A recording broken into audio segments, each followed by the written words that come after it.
He weighed in at 155 pounds and represents Miller Brothers MMA, making his long-awaited return to the Spartacus cage. Ladies and gentlemen, he is a United States Army veteran, Mike the Bully Pagano!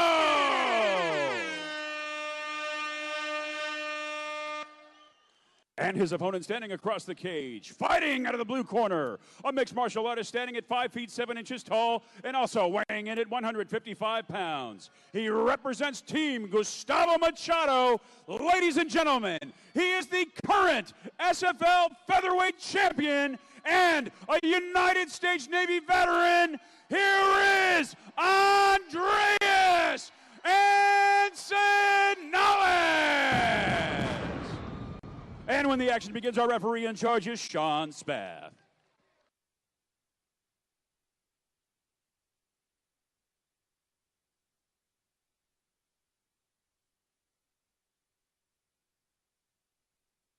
All right, this is a classic bout of Army versus Navy. We got Mike Pagano versus Andreas Ensenales. Both of these guys are, I mean, they're very competitive. They held belts in different organizations, and Andreas is the current champion. And right now, what we're seeing right now is a champ versus a champ. This is going to be an amazing fight. Absolutely. And the beautiful thing about this is there's no title on the line for this fight because they're champs in different organizations and different weight classes. Of course, Andreas Ensenales not having success at taking the belt at 155. He went the distance with Damon Minor more than once. Couldn't seal the deal, dropped down to 145. Bam, secured the title. Andreas Ensenales, our featherweight champion, going against Mike the Bully Pagano. Yeah, and already what we can see is Andreas Ensenales is like, hey, I don't want no part of this. I understand what happened when I was with Damon. I don't want to be patient. He wants to get in here, get the job done, and not be just a gatekeeper or someone who couldn't finish the deal with that weight class. Absolutely, absolutely. And Pagano is a very well-respected martial artist, mixed martial artist on the scene. Took a small hiatus for a while, got some things in his life squared away. He's back inside of the cage and hungry as ever. And I'll tell you what, they did not give him a slouch for a first welcome fight back, taking on the current SFL featherweight champion. That's a fight that's, wow, you know, shows a lot of heart by both fighters. And as you come up through the ranks, man, you know, there's, you know, a lot of people want like gimme fights or just, you know, recuperating fights. But when you start winning belts in different organizations and try to come to other organizations, you're going to be fighting the top tier fighters in that organization. Absolutely. And we were talking to Mike Pagano, the Bully, before the weigh-ins, and he was saying that he was having the hardest time trying to find an opponent that would want to fight him. Yeah, it was. And a lot of times, especially in the amateur division, once you start winning belts and getting more than 8 to 9 fights, you know, it becomes a, hey, who do I want to put in there? Do I put someone in there that's never fought, a middle guy that keeps losing? It's very tough. And most of those guys, they decide to go pro after their 10th, 11th, or 13th fight. Yes.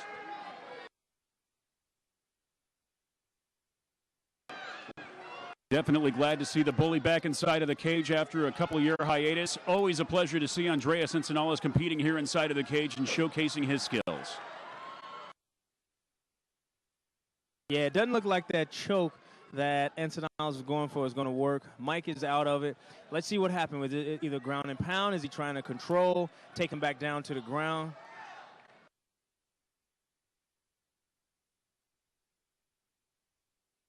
And Andreas is good. He's solid. You know, after going the distance with Damon and being a wrestler, he's no slouch when it comes to wrestling. But takes him down. But, hey, guess what? Andreas Ensenales is no slouch on his back. But let's see what Mike Pagano can do at the end of this round. Final seconds of round number 1.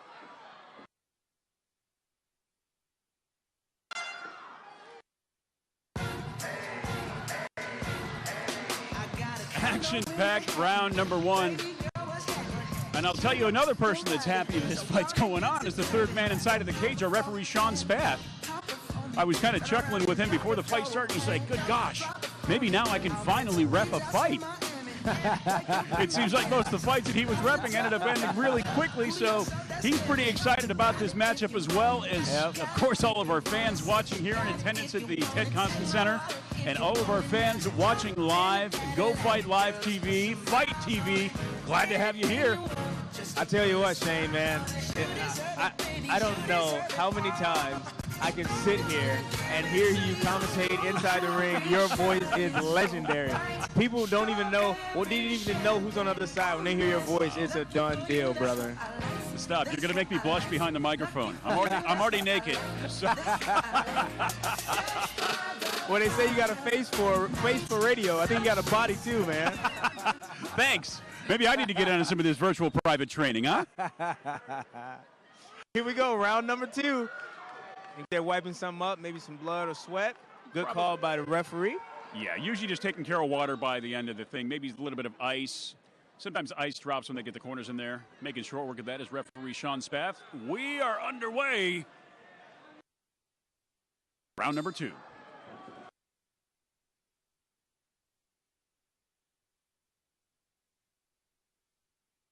And I see Mike Pagano. He's pulling in Andrea Antonales into his corner.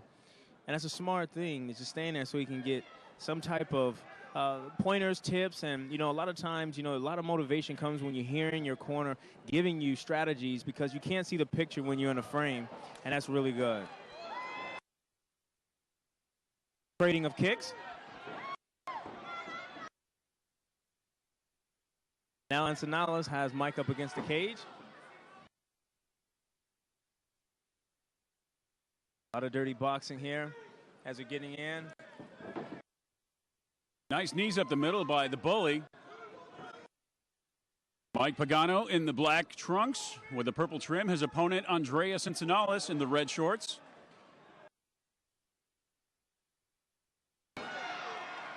Yet again, Mike got a good takedown. Not good seeing how it was in the first round when Antonales was on his back. Let's see what he's going to do right now. Is he going to go for a submission? He's in a half guard.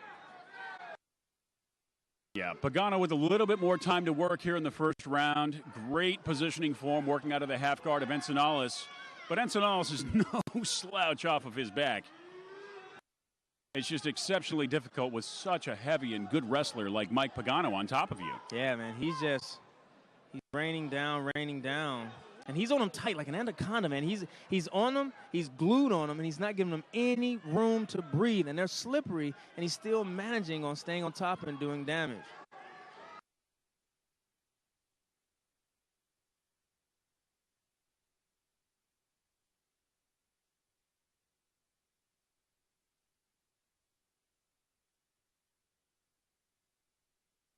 And he's on him, man. I mean, it's like, when you see fighters that when they get them down and they either want to go for a submission or rope-a-dope him in, Mike is just staying close, shoulders, elbows, hands, body, head. He is really just continuously trying to take the wheel away from. Yeah, definitely mixing up his strikes in that half-guard position. Pagano back on his feet, kind of content to soften up the legs of Antonales. He might dive back into that guard.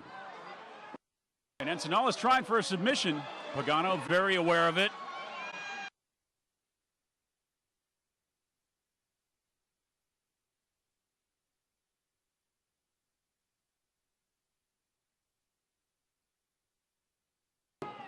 Antonales almost having his back taken. Nice cognizant work of Antonales to get back to a less dangerous position. And Mike is really, really raining down. Yeah, Mike staying very, very heavy, laying down some heavy ground and pound. Round number 2 about to come to a close.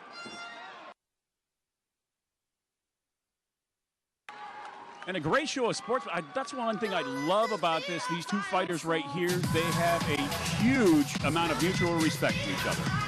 I think if I was inside of Andreas Antonales' corner, I think they're telling him, listen, don't hesitate, don't react, or be aggressive. We only got one more round to go, and, he can't risk being on his back, because Mike Pagano, as it shows in those 2 rounds, once he's on his back, he's just heavy. He doesn't have an answer for it, and it's just Antonales isn't going for any type of submission or choke, arm bars, nothing. He doesn't have an answer for it. Yeah, and I think that's definitely a testament to the hunger of Mike Pagano and such a strong top game of the bully. Yeah. I've seen him compete before, and that was very indicative. He loves to take you down, loves to drop the leather, and he's pretty darn good at it, as we're seeing here in this fight. You know what? I think since Damon may not be coming, I don't know if this is an interim title shot or a #1 contender. I don't know what it is. I would imagine it might be a #1. It's hard to say right now. This is just an amazing fight between two amazing warriors, Army versus Navy. U.S. Army veteran Mike the Bully Pagano. You know what I would love to have seen? Mike Pagano against Damon. You know, it seems like it would have been a good matchup. They both are strong wrestlers. Absolutely. Keeping it on. What if Damon were the one fighting Mike Pagano? That would have been a very interesting fight to have seen. But you know what? Never say never. Pagano going for a slam, but it looks like Encinalas might have locked up a choke on him. Going to be a little bit difficult to finish from here in the half guard. He's not going to have as much leverage, and he looks like Pagano's out. And here we go back from the first round, second round, having more of the same thing. I don't know what Encinalas is going to do to get out of this position. And it looks like now it's over. Andreas said no more of this. Andreas back to his feet. Hopefully it's not too little too late. Pagano going to put him back on his back again. And see, it's tough when it's slippery in the later rounds with the sweat to try to pull off any type of submission. Yeah, Encinalas is very cognizant of the fact that chances are very behind on his judges' scorecards, and he's going for a Hail Mary. He knows that he has to stop Pagano before the end of this third round, otherwise it's probably going to go to him in the judge's decision. Mm-hmm. And that's definitely a true testament to a champion right there, knowing that you're behind and you're trying to pull out every single stop that you can, but it is just so hard with such a good wrestler like Mike on top of you.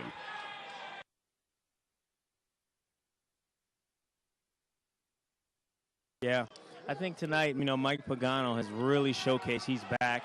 He's in the SFL, and I don't know. I mean, this could be arguably a case to say, hey, Damon, you want to test yourself with one more fighter inside of this octagon.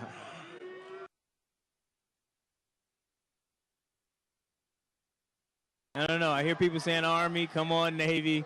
It looks like, if you saw the football, Army beat Navy in the football game this year. Yes, they did. Yes, they did. Are we going to have a repeat of that here inside of the Spartacus cage tonight, Coach Mike?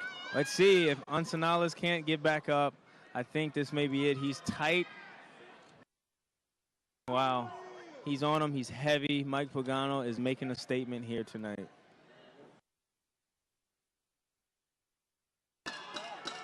Final 10 seconds of the third and final round. We're going to a judge's scorecards. Valiant effort by the 145-pound champ. Let's make it official. Doesn't look like it's going to be enough to seal the deal tonight at 155. But what a way to welcome back Mike Pagano. Yep. Let's go make it official.